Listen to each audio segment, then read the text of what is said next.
Oh, excuse me. Taking a little drink there, for medicinal purposes. Well, anyway, did you ever ask yourself the question, how much can I sin and still get by with it and be okay with the man upstairs?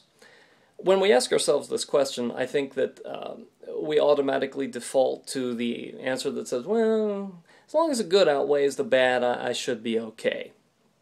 And when we do that, we're again making an excuse for ourselves, and we are fooled into thinking that God takes these types of things lightly. Well, we have to remember the standard that Jesus set for us, that John Wesley, the founder of the United Methodist Church, reminded us of, and that was the standard is be perfect as your Father in heaven is perfect. Well, none of us are going to be perfect in that we won't sin, but we can be accounted righteous in God's eyes through faith, even as Abraham was. So the question is not, how much can I get by with, and am I saved or not if I've done this or that. The question is, once you realize what Christ has done for us, how can you be a good steward of God's grace? And I'm going to use the example of being a good steward of this. I better cover my numbers up here. I trust you, but, Anyway, how can we be a good steward of God's grace? The same way we can be a good steward of our money.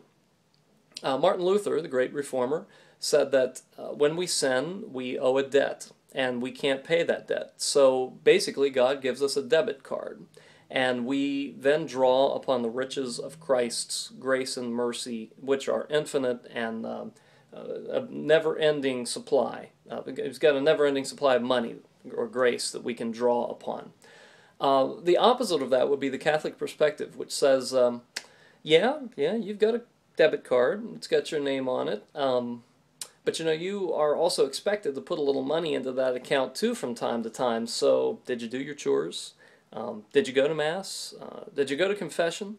Oh, you didn't. Did you mow the lawn? Oh, you didn't. Well, okay, well then how about you go to your room and you say 10 Hail Marys? That'll put a deposit into your account.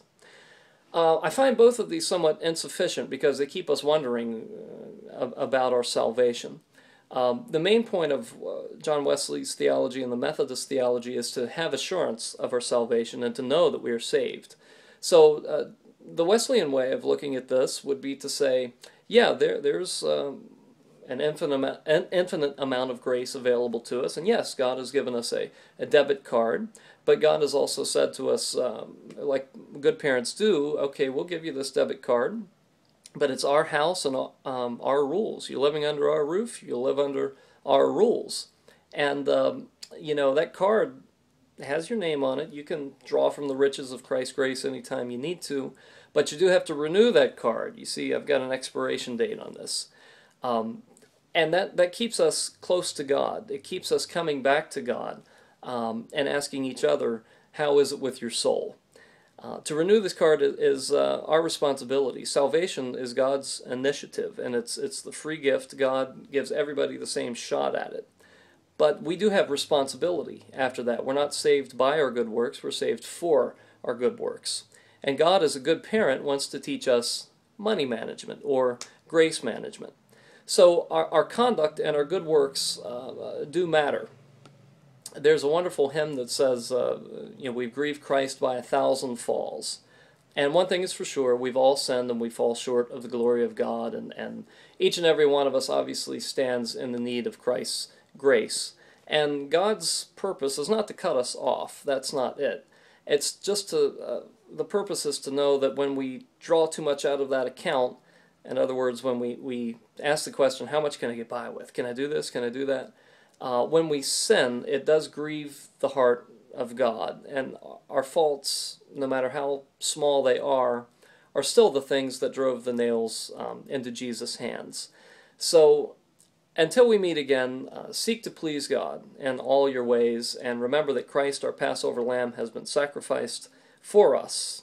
And although we are saved for good works, we're not saved by them, but we still have a responsibility to be a good steward of the grace that's given to us. We are the channels by which God's grace now flows into the world. So it's my prayer that God's grace will flow in you and through you until we meet again. Thank you.